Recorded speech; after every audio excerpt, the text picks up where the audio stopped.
Influencers is brought to you by 7 C's. Start your day the right way. Soya Studios, located in the Flowers Plaza, Carmichael Road West. ACG Wholesale, with quality service and great prices. The Beauty Barn, hair and beauty supplies, delivering beauty products straight to your door. WhatsApp 242-812-8500. Real-Time Sound Studios. And Global Transformation Media, transforming you from the inside out. Welcome to Influencers on Guardian Talk Radio, 96.9 FM, and I'm your host, Lady Shema. And on this radio show, we take you into the world of leaders within Bahamian society and the global community to give you insight on how they use their influence to bring about positive change. We provide this platform for influencers to inspire our listeners with their personal stories on how they maneuver and strategize to still be impactful and influential even in this new norm environment post-COVID-19. It is our hope that the stories and insight of the influences we bring to you will inspire you to use the power of your influence to bring transformational change to your immediate environment, Bahamian society, and for some, even across international divides.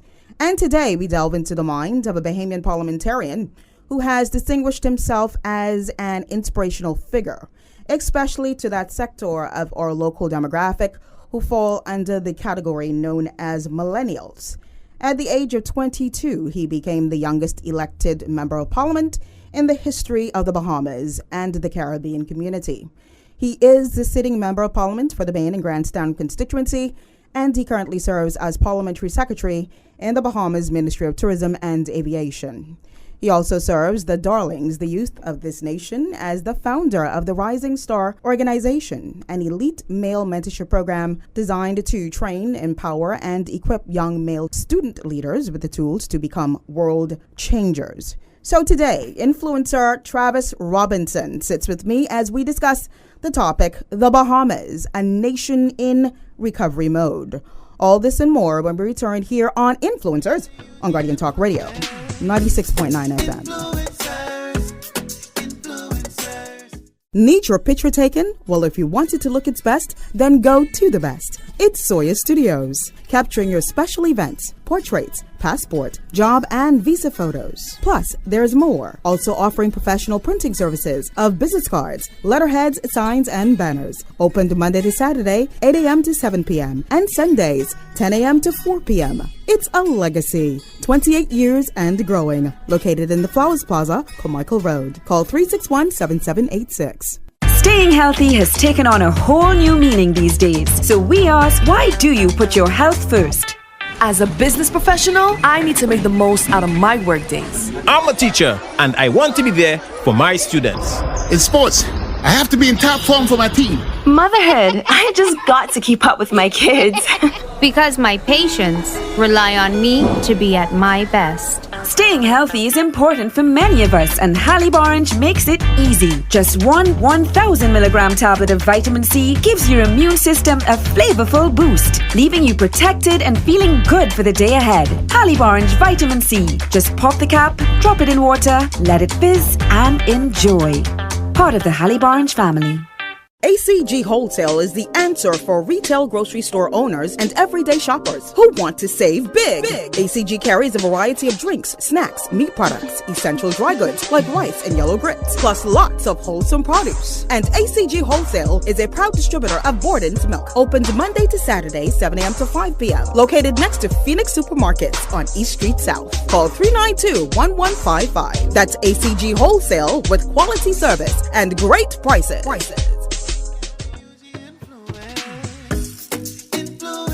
Welcome back to Influencers. I'm your host, Lady Shema, and with me today is influencer, Parliamentary Secretary for the Bahamas Ministry of Tourism and Aviation, and of course he also serves as the Member of Parliament for the Bain and Grants Town constituency. I speak of none other than Mr. Travis Robinson. Welcome to the show. Thank you. It's a pleasure to be here and pleasure to speak with you today.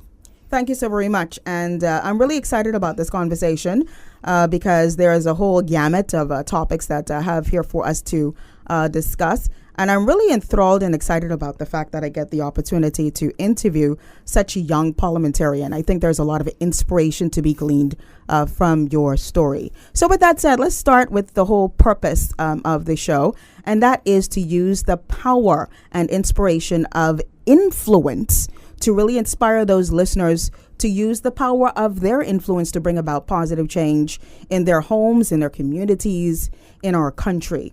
So with that said, let's take you a little bit of a ways back. You're chronologically still very young. Yes. But we're going to go back to your teenage years. Let's talk about those persons who have had, a great sense of influence upon your life and the young man that you've become today.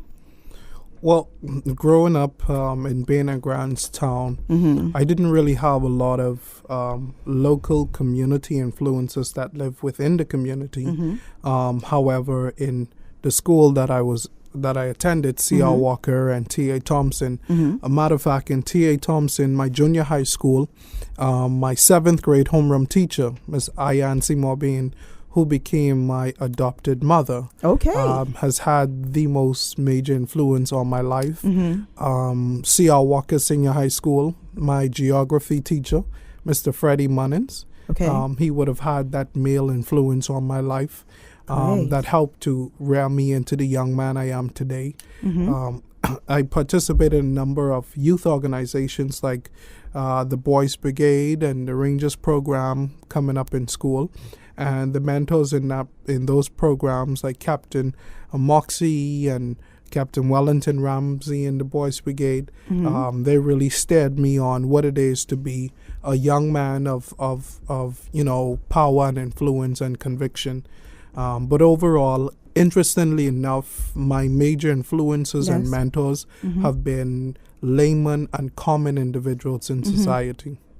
Like the ones that you just named, and a really outstanding influence upon your life, yes. And I'm believing that this has had an impact on you being the founder of the Rising Star organization, an elite male mentorship program designed to train and to empower and to equip young male student leaders. Now, before we really even get into the troves of talking more in depth about what it is exactly that you do with this mentorship program, some of which, of course, is quite obvious, watching the news, and this is often the topic of discussion, looking at the amount of young Bahamian men being hauled before the courts. And a lot of times when we go behind the scenes and we get a backdrop of the story and we get a little bit more of an insight as to how they unfortunately ended up before the courts, it always tends to be brought right back to that starter point and place,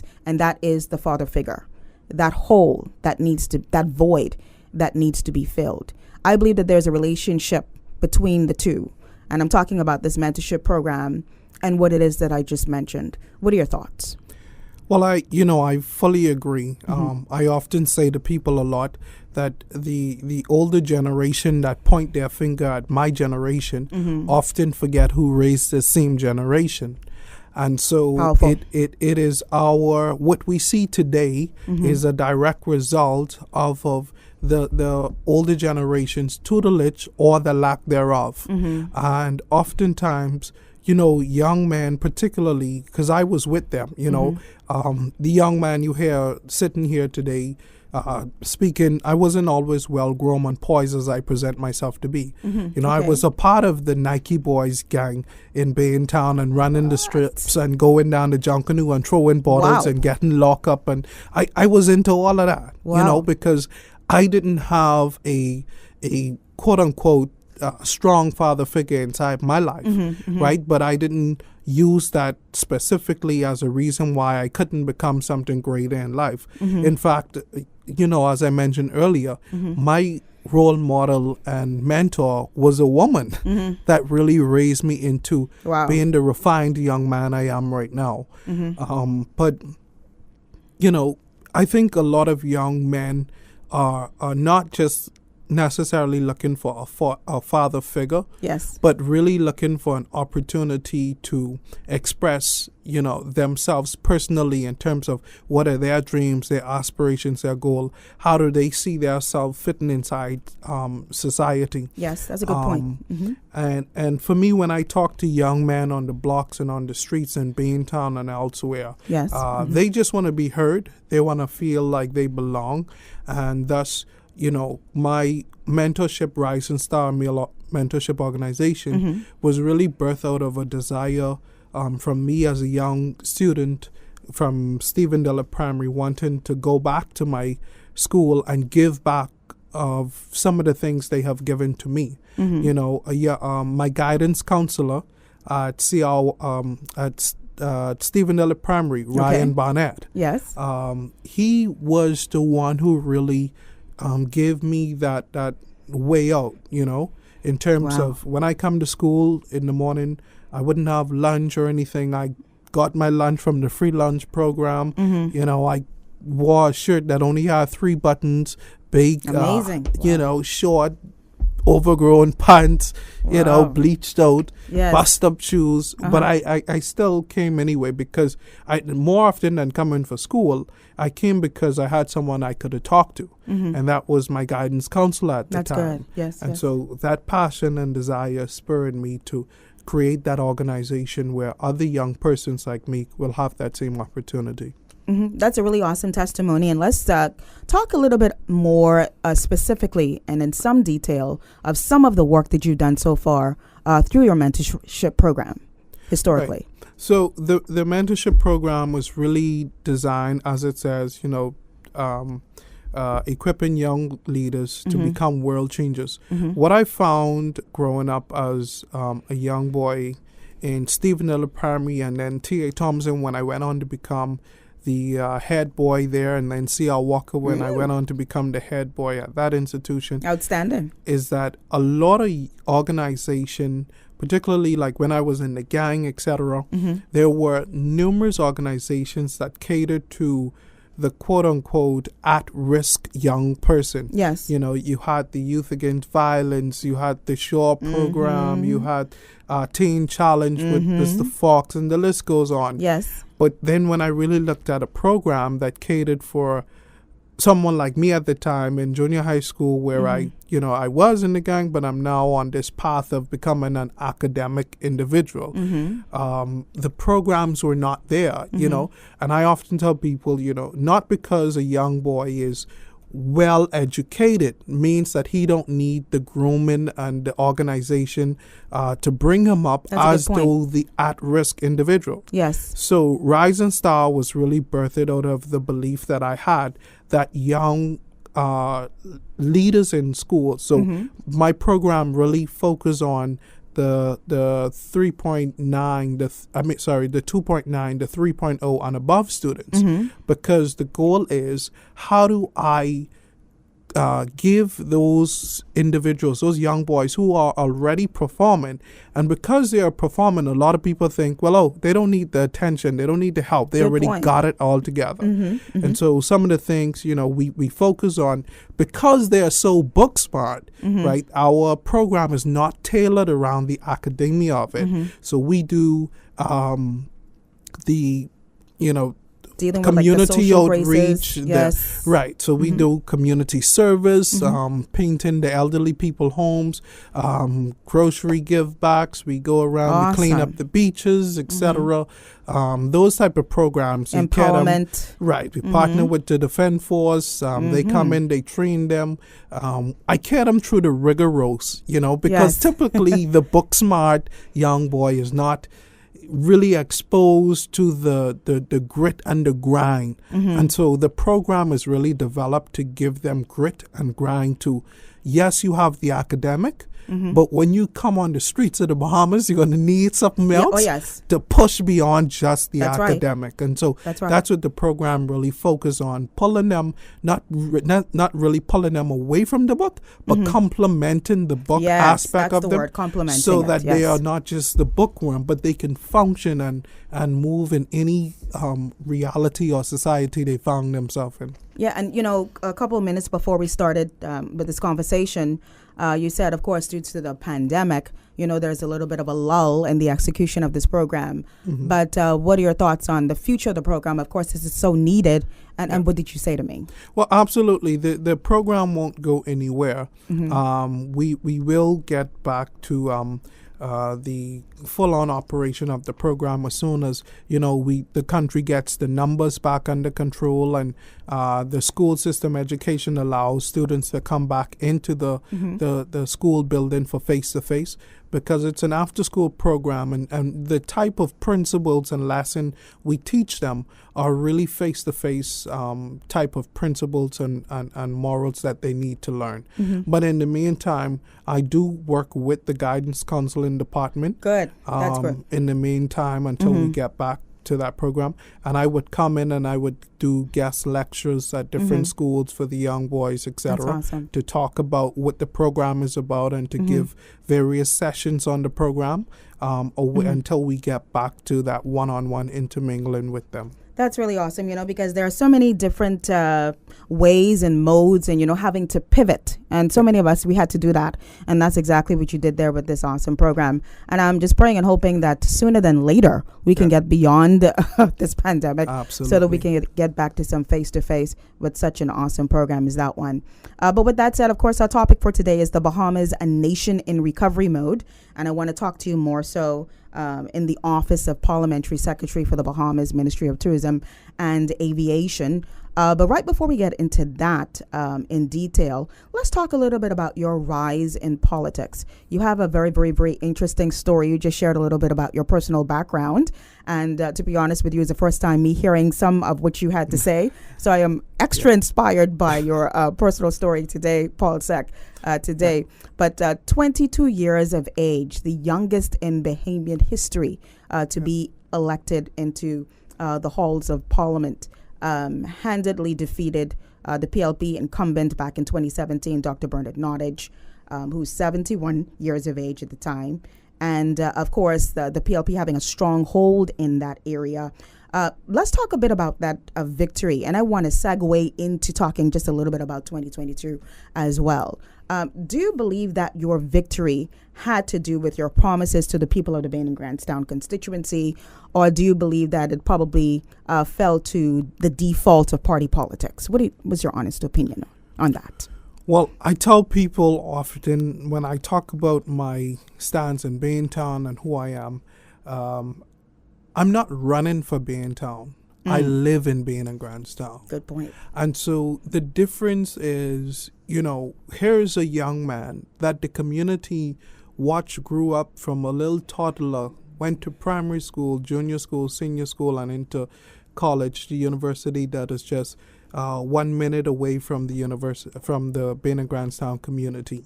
So being a part of programs that I mentioned earlier, like the Boys Brigade at Bethel Baptist Church on Meaton Street, and the Rangers program at C.R. Walker, and different organizations I was a part of, it really cemented me within the Bain and Grants Town community in terms of the community service that we did. So a lot of the elderly people knew me by name because of the community service we did with them. Regular people in society knew me from playing basketball on the park with their sons and their daughters, etc. And, just the Rising Star program, a goodly number of the kids in those programs are sons of residents of Bain and Grants Town. So they know the work that I have been doing even as a teenager. So to support me in that election was not more so who's this young man coming in trying to get my support. I had proven myself over the years, and so the knock on the door, while it was not an easy one, was certainly a familiar one.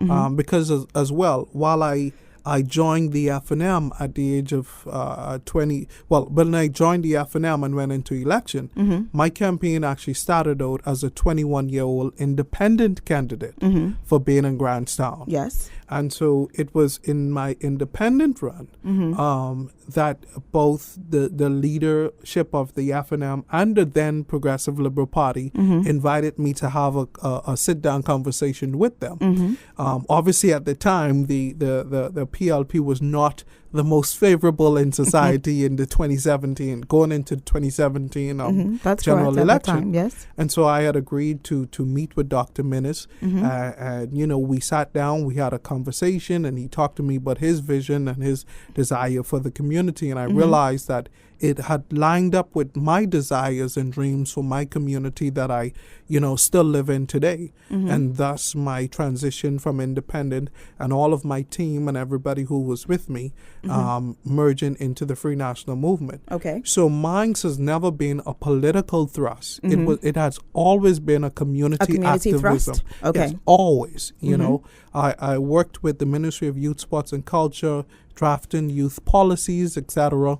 And so young people in different places know me as well, and the work that I really produce in terms of who I am and what I stand for and what I represent. So listening to what you said just now, you sincerely believe that your win in 2017 has solely to do with the work that you would have done as an independent candidate in the Bain and Grants Town constituency, and nothing by default by way of party politics in 2017.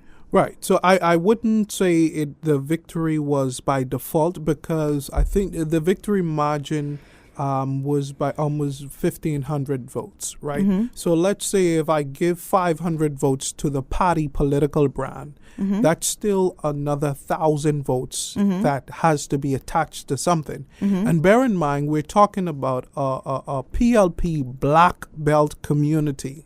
Right? This is true. So the party brand really didn't carry much leverage in such a community, right? So that's why I say when I chalk up the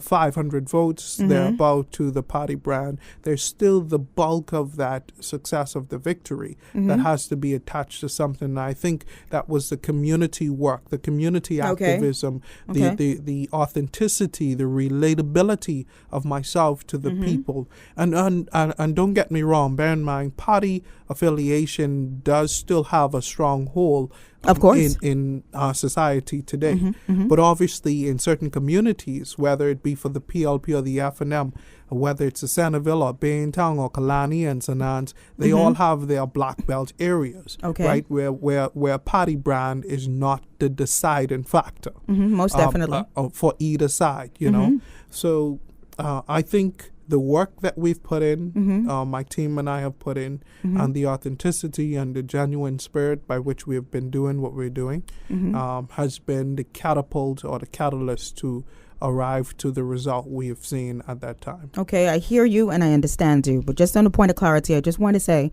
that when I say by default as it relates to party politics, talking about when you would have such a landslide victory in a general election where you would have the majority of the electorate saying, listen, we are sick and tired of being sick and tired, and so we don't care who they bring to us as long as it's on the red because we want to get the gold out, we're going to vote for them, right?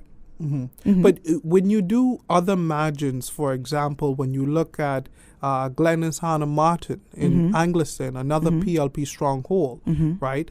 Those areas, it was so close for her. I think she only won by about 80-something votes thereabout. It was very close. Right. This is a lady who won by the thousands, right? In such an area, stronghold. in a PLP area, yes, right? Yes. And so we're talking about an individual who was the sitting cabinet minister of National Security, a juggernaut within the PLP establishment, etc. So when we look at the margin of victory, I say that even though that spirit of we don't care who was on the ballot was there was an extra oomph of excitement that cemented even more persons than not who would have ordinarily voted for the FNM just to get the PLP out at the time that went to the polls. And we are accounting for that extraordinary result in the victory margin. Okay, I've got your point loud and clear. And of course, I want to use that to segue right into talking about your relationship with the Prime Minister, the Right Honorable Hubert Minnis.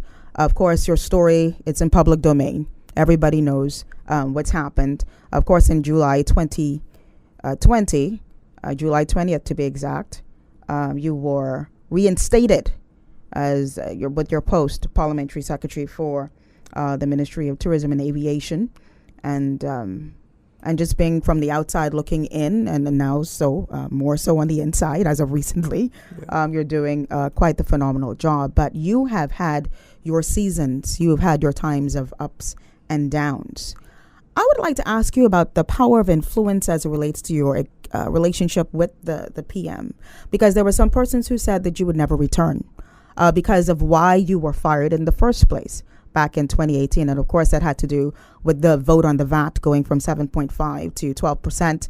And lots of talk amongst the electorate saying, listen, you never go against the big chair, because when you go against the big chair, you're out. And that's exactly what happened to you. But surprisingly for some and not surprisingly for others, there is this reinstatement to the chair of Parliamentary Secretary. What do you think led to this reinstatement? Were there private conversations, or do you think that there was just this time to really sit down and have an introspective look and to really take a deeper look at what really happened and maybe, coming to a realization that a wrong decision was made? What would you say? Well, I would only say that, from the time of my termination in 2018, the Prime Minister and I, even prior to that, shared a very amicable relationship, one where we are so close in our party that we are sometimes considered as father and son. And I say that because the relationship we share and the decisions we make are not from a standpoint of hatred or a desire to see the next person fall. My decision to vote against the value-added tax was solely that of my commitment to the people of Bain and Grants Town, and a commitment to them that I would stand up and I would fight for them no matter the cost or no matter the outcome. And his decision to terminate me was not just myself, three others, because it was four of us. Of course, yes. Was not one of a standpoint of hatred or animosity or any of that sort. He was doing his job as prescribed by the Westminster system, as were we as members of Parliament doing our job and how exercising our right to support or not to support a bill in the Parliament. And so, today we still share a very cordial relationship. I think my reappointment had much to do with the reality that both of us had good intentions when we did what we did. Speaking in terms of myself and the Prime Minister, he had an obligation in his chair. I understand, yes. And I had an obligation to the people of Bain Town. So it was his obligation as the PM, according to the Westminster system, to fire you because you came against the majority, because you came against more specifically what it is that he had intended, that we're going from the 7.5 to the 12. Right. So in the Westminster system, the parliamentary secretary, like a minister, is bound by parliamentary rule to support the government's decision. You serve at the PM's pleasure. Precisely, right? So whatever the government decision is, which was to increase value-added tax, in my position. Now, had I been a regular member of Parliament, I could have segued and voted no with no type of, backlash. But the appointment I held me also to these, in my view, antiquated laws that has not served our country very well over the many years. You call them archaic. Archaic, and so I was not one as a young individual to come and to simply acquiesce to a system that I don't believe in to begin with. And so for me, it was to stand up and speak out for the people who elected me to serve, and to say no to a system that does not serve the Bahamian people well. When you say in a system that you don't believe in to begin with, you were referring to the Westminster system. I'm referring to the Westminster system, yes. Okay, I've got that. Let's talk a little bit about 2022, because we're going to use the last half hour to talk specifically about tourism. So let's just continue to flow with this conversation. There was something that was said that really caught my eye in my reading and prepping for this particular show. It was the opinion and some words that were said outright by opposition Senator Fred Mitchell. And I'm going to quote from a news report that's from July 2020, when he was referring to the fact that you were being reinstated as Parliamentary Secretary, where he said, to add insult to injury, public monies are being expended to provide a job to a repentant and contrite backbencher in the Ministry of Tourism when the country is being shut to the main tourist market. If he had said that to your face, if you were having a one-on-one, what would be your response to the senator? Well, my response was simply being to him, respectfully, sir, I hear you and I understand the direction or the point of view you're coming from. However, as a young man who have studied tourism and hospitality at the University of the Bahamas, and in this most troubling time where our tourism industry is on its knees, I believe this time more than ever before is the time that tourism and the senior leadership needs every input at the senior team, from the young, the middle, and the more experienced individual, to put together a recovery plan that is not just reflective of a particular age of doing things, but my voice and my input as a young man and as a young person and a millennial in this country, that's right, will add balance to the recovery plan that we see for our country. And so it is not merely to be looked at as putting an individual back in a time of turmoil, etc. No, because when you see turmoil in the Chinese language, when you see crisis, they see opportunity. That's so correct. the crisis he spoke about was the perfect opportunity to have all voices and different perspectives at the table. And I believe that's what the Prime Minister saw. An opportunity to have all voices and generations at the table, so that our master tourism plan is one that is reflective, that all generation of Bahamians can get behind. And we're going to be talking more about this tourism plan to which you refer on the other side of this break. For those of you just probably tuning in, you're listening into Influencers here on Guardian Talk Radio 96.9 FM. I'm your host, Lady Shema. In with me today, influencer, Mr. Travis Robinson, Parliamentary Secretary for the Bahamas Ministry of Tourism and Aviation, and of course the MP for the Bain and Grants Town constituency. On the topic, the Bahamas, a nation in recovery mode, and we're going to be getting more into the topic on the other side. Please stay tuned. There's this place you can buy quality men and ladies fragrances like Versace and Jimmy Choo for the best prices in town. It's easy to find with lots of parking and great customer service too.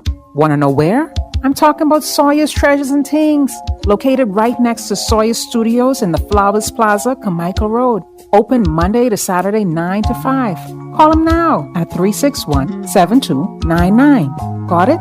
Sawyer's Treasures and Things at 361-7299. Start your day the right way with 7 Seas. Start your day the right way. Trust in the timeless tradition of 7 Seas cod liver oil. 7 Seas cod liver oil is a rich, natural source of omega-3, giving you the essential nutrients needed to promote good health and help make sure you're looking and feeling your very best. Whether it's one a day, high strength, or traditional, with 7 Seas cod liver oil, you start your day the right way. Start your day the right way with 7 Seas. AC ACG Wholesale is the answer for retail grocery store owners and everyday shoppers who want to save big. ACG carries a variety of drinks, snacks, meat products, essential dry goods like rice and yellow grits, plus lots of wholesome produce. And ACG Wholesale is a proud distributor of Borden's Milk. Opened Monday to Saturday, 7 a.m. to 5 p.m. Located next to Phoenix Supermarkets on East Street South. Call 392-1155. That's ACG Wholesale with quality service and great prices.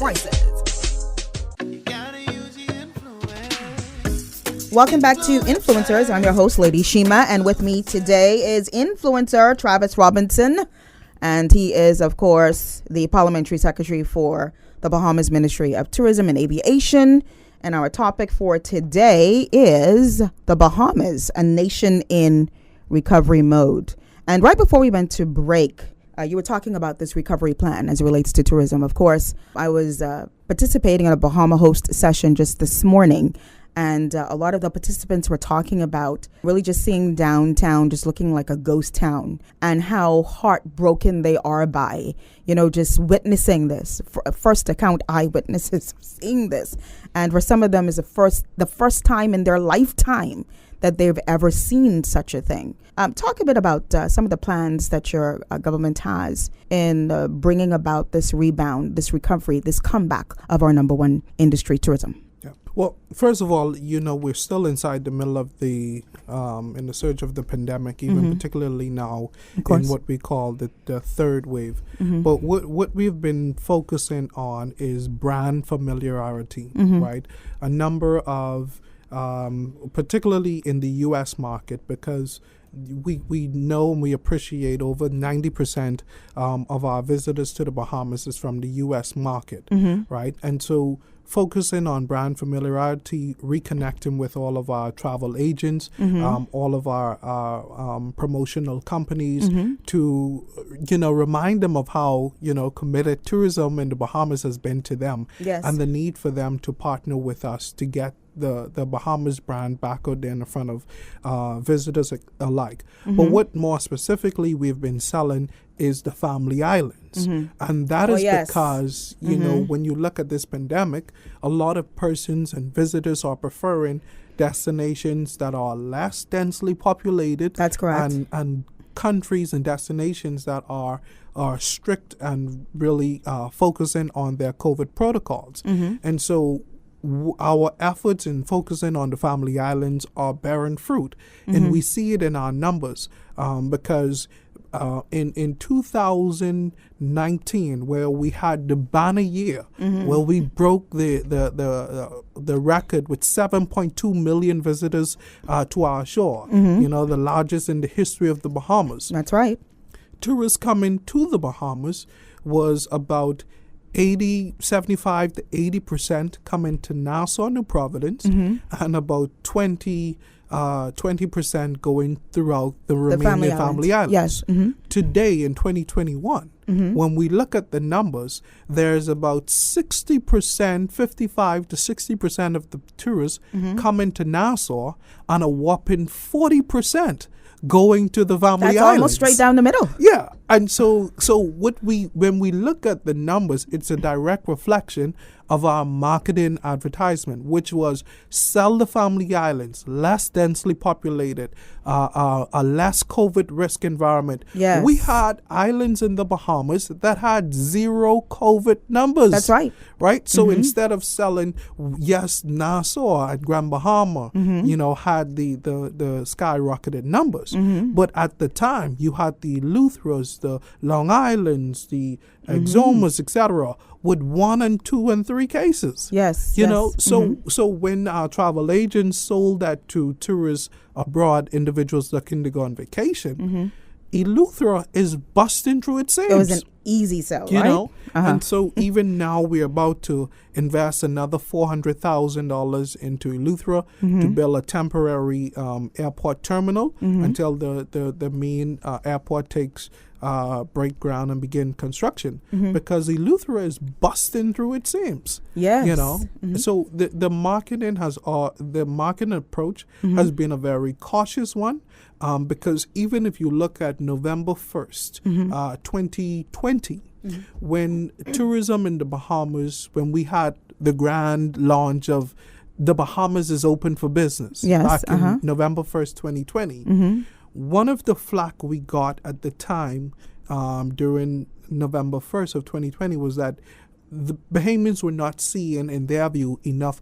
marketing and promotion of the Bahamas, etc., out there. Yes.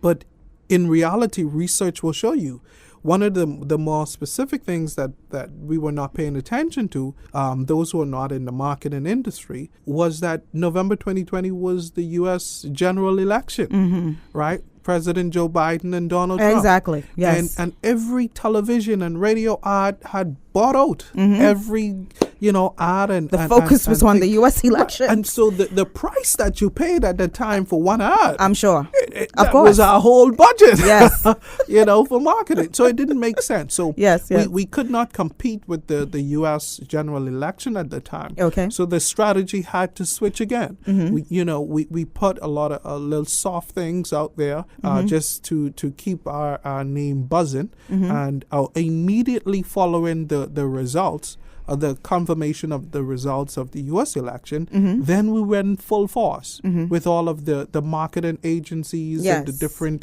promotion and then partnering with the Bahamas and Atlantis, etc., to further promote the Bahamas. Definitely, really reaping rewards now, looking at some of the comments by, the Minister of Tourism, Dionisio Diagala, with his 2021-2022 budget debate comments. And he said here that the visa request, the travel health visa request, went from 22,000 in January to 30,000 in February to 64,000 in March to 68,000 in April and then 110,000 in May. So we see a marked increase there.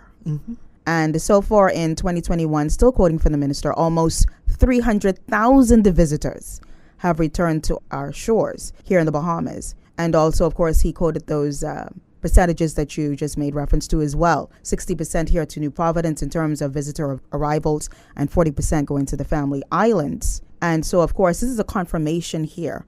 And, it should be like a pat on the back to say, hey, Ministry of Tourism, we're on the right path. We're doing something right. We're going in the right direction. Talk to me about what that experience is like, sitting around the table, being a part of the think tank, the brainstorming session. What's that like? What happens?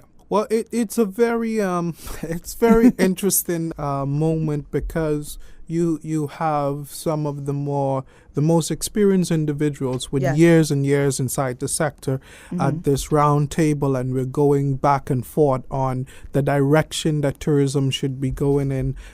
Individuals, executive directors reporting on their departments and their portfolios that fall under them, and being pulled apart from other departments on what it really should look like and the different direction and what we should be doing and what we need to do more of. But one thing we're always guided by is the numbers, because you could always come up with a brilliant idea, but the numbers, more so than the money, the numbers need to support, and statistics need to support the direction that you're going into. For example, some 90% of visitors to the Bahamas is coming from America. Right, so that percentage direct our investment in terms of marketing, rather invest in $100 million in China or some other country. We cannot forget where the bread and butter is really coming from. That's right. And we cannot take for granted, just like Coca-Cola and all of them. Everybody know what is Coca-Cola, but every Super Bowl or different commercial, you will see a Coca-Cola or some other commercial brand that you already know. And so we cannot take for granted where your bread and butter is coming from, and the need to market into the destination. Yes, where you have a strong grip on, but not allowing that to fall away. But the Bahamas has done great, because we have been the only country in the Caribbean to have survived off of tourism for for 60 golden years, right? Tourism has been the bloodline. And yes, I appreciate the conversation that talks about whether or not we should diversify our economy, and the list goes on, and all of that good stuff. But the truth of the matter is, when you look at what is the number one revenue generation around the world, it is service-based industries.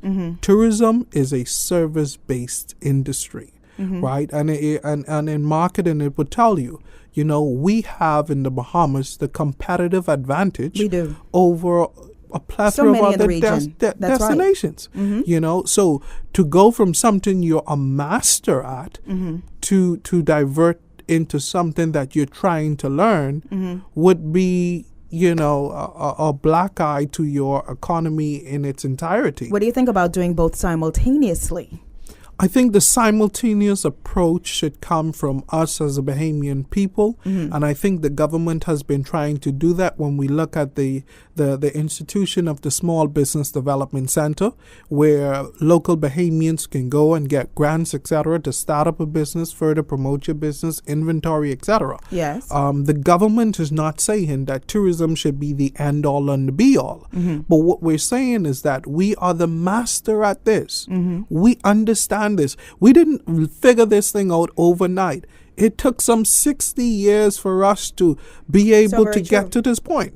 And I often tell people as well, when you look at other industries, let's say manufacturing or agriculture, as a lot of people like to say, should be our number one industry. Agriculture and fisheries, yes. When you look at that, right, in this pandemic, let's say, take for example, Hurricane Dorian that just took place, right? That would have wiped out the entire economy of the Bahamas had agriculture been our number one industry, particularly on the Family Islands, right? And not to say we should not dwell in it, but we have to be careful for what we ask for. Like the saying goes, look what you can get when you're tired of what you got. Yeah. And the Bahamian saying. Yeah, I think tourism will never die, in my view, as a young millennial who have studied tourism inside and out, and now doing a master's in tourism and aviation. Wow, great. Tourism will never die, simply because as teaching is the career that makes all other careers possible, tourism is the industry by which every other industry transit. Wow. Say that again. I love that. Right. As teaching is the career.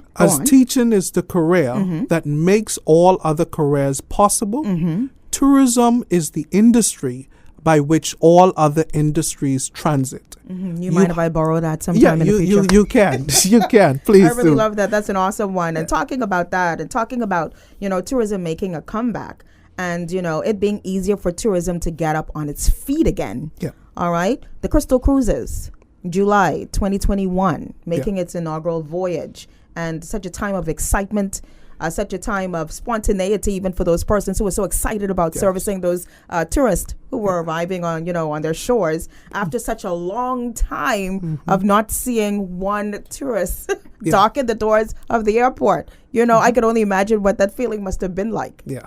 Absolutely. It was a thrill. Even for us, at tourism, it was, oh my God, long overwaiting. And it was a lot of work that went in the background to make this possible. But this has always been home important in the Bahamas for the cruise ship. Has always been a dream of the Bahamas. And crazy enough, we were laying the foundation. With now you would go downtown, you see the new cruise terminal being built. That's going to be world class. That we were laying the foundation prior to COVID to venture into home porting. But COVID had another idea. Yes, it certainly COVID came and catapulted or fast-tracked that idea and allowed home porting in the Bahamas to become a reality much sooner than we ever anticipated. Obviously, as well, in connection to the policies that the CDC in America, Center for Disease Control, had put out, which was a no cruise, no sailing order. So cruise ships could not leave America under any, circumstances. And so, hey, the Bahamas jumping there. Guess what? Hey. We have 16 major inhabited family islands that are unique and to different. the Bahamas. That's right. You may not could sail from America, but this is a sovereign territory. You could come here. You could start in New Providence, go to Eleuthera, go to Long Island, etc. And so that's how that really came about. So we have on the weekends 1,600 tourists flying every weekend to board those ships, Crystal Cruise, Carnival Cruise, at downtown Nassau, and sail throughout the islands of the Bahamas, disembark those ships, stay in our hotels, ride in our taxis, eat in our restaurants, etc., and pump the money, the American dollar, into our local economy. That's the multiplication effect. Yes. And we're totally loving it. And, talking about the multiplication effect, in this Bahama Host session experience this morning too as well, and we're going to talk more about that because we just had about 760 graduates just the other day. Absolutely phenomenal. Yes. But one of the participants said something very, very interesting, and it really stuck. And he said he loves what the government is doing with the recovery efforts when it comes to our number one industry. However, the downfall that really sticks out for him, especially with having family who worked in the straw market, he thought that maybe it should have been opened and that you should have, your safety protocols and probably do like a rotation system and have it set up where you would have your social distancing and all of that adhered to, and still have it open, just like how we have other services that are open to render to the guests and to our tourists as they come and visit the Bahamas. What do you have to say about that, with so many being impacted with the closure of the straw market for such a very long period of time? And that, too, also being a very integral part of what is authentically Bahamian and what it is that we have to offer, especially when it comes to our art and craft. Yeah, so I understand and I hear the concern, and it is a valued one. I think more often than just the dollar value, we have to ultimately in this day and time appreciate the health value, because we could be wanting to be all things to everyone and then become nothing to anyone. And I say that by saying we have straw vendors, etc., have an obligation to themselves to ensure that they operate within the highest degree of health, safety, and protocols. When the straw market was built, the structure and dimension of the straw market was never built to accommodate social distancing and or the air ventilation that is currently needed in this COVID environment. So it's just straight up unsafe to reopen. It is unsafe, particularly. I could really support that cry or that concern had all straw vendors been fully vaccinated. I could support that. And I say that on the premise. Even with them being on a rotation system? Well, see, with the rotation system, it's easy. We have to appreciate our culture as well. We can say rotation system, right? But it then comes down to enforcement. It comes down to we know ourselves, we know our people, and we have to be realistic in this day and time. The worst thing you want to do is to open a facility where tourists now, where it become an incubation for tourists to contract, or even Bahamians more so, to contract COVID from one another, right? So if anyone knows of how the straw market is constructed and even how the stalls are constructed, social distancing is very, very, very difficult. It's going to be very challenging to really execute. And the entrance and exit, there's not one controlled entrance or exit for that. And even if you try to do one controlled exit and entrance, then you come back down to the air ventilation issue, right? Because you could roll down the shutters and have one entrance and one exit, then you get into the COVID protocol. You roll up the shuttles and then you have the issue of of enforcement and all of that stuff. So they're going to have to wait until the pandemic is near over in order for it to be reopened? No, I think what it is that I think as we see more and more of the Bahamian populace, as we're seeing now, become fully vaccinated, okay, and we can reach the point where the government can see that we are be comfortable that we are not creating for ourselves, a COVID incubation. I think they will have that opportunity to get back out there and get to work. But what is important at this day and time, I think, is for them to still be entrepreneurs in their own right. I think there are other places downtown that they may be able to partner with. I'm not certain what the Tourism Development Corporation is doing. I know that's an entity with Janet Johnson who work with straw vendors and different people alike to get them placed on, it could be some of the beaches in New Providence, different locations where that tourists frequent, like the monuments, etc., that they could be a part of. But I think the number one priority, as the Prime Minister always say, is to save lives. Good closing point there. And I just really wanted to speak to that because there was such a cry, during that session this morning. And I really, really felt that, especially with so many of them being related to persons who work directly within the straw market. So I wanted to hear from the PolSec on that for sure. But with that said, of course, training is an integral part of the success of the tourism industry. Because when we have those guest-facing professionals who are out there, we need to make sure that they are putting a good face on for the Bahamas, that they are representing our country well. Yep. And with that said, I believe it's an awesome success of a story with 760 graduates just a few weeks ago from 6 different islands, graduating, now being Bahama Host certified.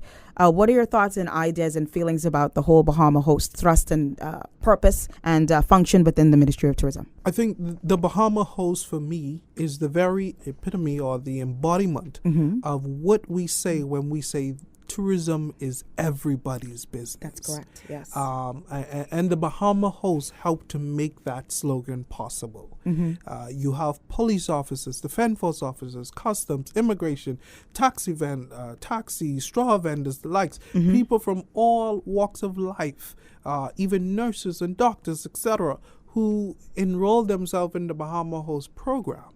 And the Bahama Host program is one that explores and delves deep into what tourism is and what role you play and from whence we have come to where we are now and how we can all play a role in taking the country and tourism forward. And so the program, it's a stellar one. It cannot go anywhere anytime soon. And the program is like the diamond, the jewel. It really is. Of the heartbeat of tourism and what we do.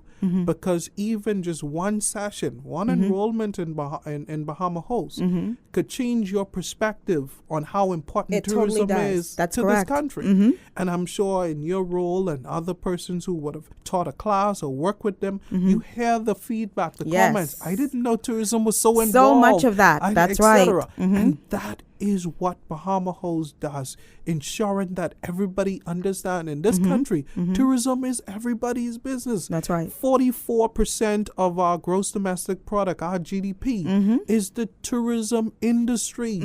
70% of the employment force indirectly and indirectly linked to the tourism industry. That's correct. I hear people, I'm a mechanic. I don't work in tourism. I don't have to work for tourism. Yeah, but we have leisure tour, majestic tours. When their bus broke down, they go to you. That's tourism dollars they pay you with. I'm a cook. I mean, come on. We have chefs all there. I'm a banker. We have a whole accounts department in tourism, in the hotel industry. I'm a lawyer. We have a legal tourism. We have a whole lawyer in tourism. We have, every career possible. Yes. You can find in tourism. Tourism is the industry by which all other industries transit. Whether you are, obviously a teacher, teach about it, right? Whether you're a teacher, a lawyer, a doctor, etc. Whether you are just a mason, right? Again, it comes back down to architect. All these hotels and things being built, that's tourism dollars. That's right. When you jump on a plane, that's tourism. That's right. When most times, a lot of persons talk about, their career and what they do and talk about, oh, I've never been in a hotel and I don't go downtown and all that. And they come up with all the strange allusions that they can say. But no, when you jump on the plane and you go in on vacation, you are participating in tourism, right? Because you can jump on a plane, stay in a hotel, rent a car, and it is all the multiplier effect, and you cannot run away from it. And that's why I always say tourism will never die. As we wrap up our conversation today on the topic, the Bahamas, a nation in recovery mode, of course, the Prime Minister, the Right Honorable Hubert Minnis, has really been pushing the vaccination thrust, right? He's, get that jab, get that jab, get that jab. And of course, lots of conversations, a lot of skepticism as it relates to the only one that was in country at the time, AstraZeneca, and for a very long time. And as of Monday coming, that is per the time of the recording of the show, you're now going to have your Pfizer, and I believe J&J will eventually join in with the Pfizer and through the Caribbean Public Health Agency and that partnership there, 128,700 doses of Pfizer. And, air to the ground and hearing persons saying, listen, now that we have some options, now we're probably going to go and take the jab. So it sounds like you're moving closer and closer to this herd immunity that's trying to be achieved here in the Bahamas so that we can get back to some degree of normalcy. It took a while, but there's still a huge degree of skepticism. There's still a huge degree of fear as it relates to the whole vaccination process. As we close and talking about needing to recover as a people and as a nation, what are your thoughts and what would you like to say to the Bahamian people as it relates to the whole topic of vaccination? Well, I'm no doctor, I'm no scientist, but I would only say, our recovery is in our hands. It is ours to lose or to win.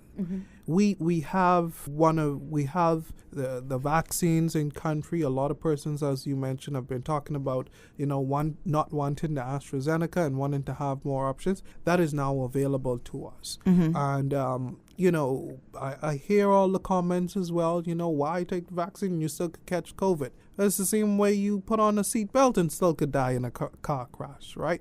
It's the same way you take birth control and still can get pregnant. These are not to prevent you from catching it, but it is to support you and help your immune system in terms of the vaccines if you were to catch it, right? That you don't end up hospitalized. And I would only tell someone, go down to PMH. Just drive past PMH one of these days. See the lines. Look at the videos going around of what's happening. The beyond capacity. It's beyond capacity. And our healthcare system was not designed to take on this level of load. And I hear a lot of people, the government need to do better, and I'm not just talking about this government, but any government. Governments, obsessive governments about the hospital and its capacity. We should have had more beds and that, and the list goes on. That's not, I think that's retroactive in our thinking. Our thinking should be, how do we create a healthier society so that we don't have to build multifaceted, giant overload buildings of hospitals? That's not, government should be forward-looking. How do you make healthy eating and different products available to your people to avoid them from having to be crowded in large hospitals, etc.? That's not what the government job is. You have to be progressive in your thinking, in your administration, in your decision making, etc. So my only point is, save yourself, protect yourself. And I'm not here to force anybody or tell them you must take the vaccine. No, that's your right. But respectfully, I think we owe an obligation as citizens, not just to ourselves, but to our family members, to the people around us, to our country, to our society, to ensure that we do what's in the best interest of us and we do the right thing. Whether the right thing is not taking the vaccine, but for God's sake, keep yourself sanitized, wear your mask, social distance. At least the basic safety protocols. Yes, yes. And if you take the vaccine, then good. Still follow the protocols, because we need, as more and more people take the vaccine, we can open the country more. The economy can get back on its feet.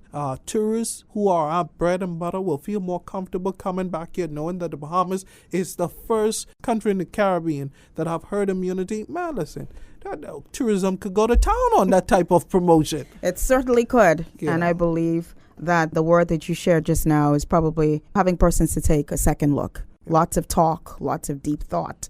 It's a serious decision that one would have to make. Yes. But thank you so very much for your time, Parliamentary Secretary, the Bahamas Ministry of Tourism and Aviation, the inspirational Member of Parliament for the Bain and Grants Town constituency, the one and only Mr. Travis Robinson. Blessings, everyone. Influencers was brought to you by 7 C's. Start your day the right way. Soya Studios, located in the Flowers Plaza, Carmichael Road West. ACG Wholesale, with quality service and great prices. The Beauty Barn, hair and beauty supplies, delivering beauty products straight to your door. WhatsApp 242-812-8500. Real Time Sound Studios. And Global Transformation Media, transforming you from the inside out.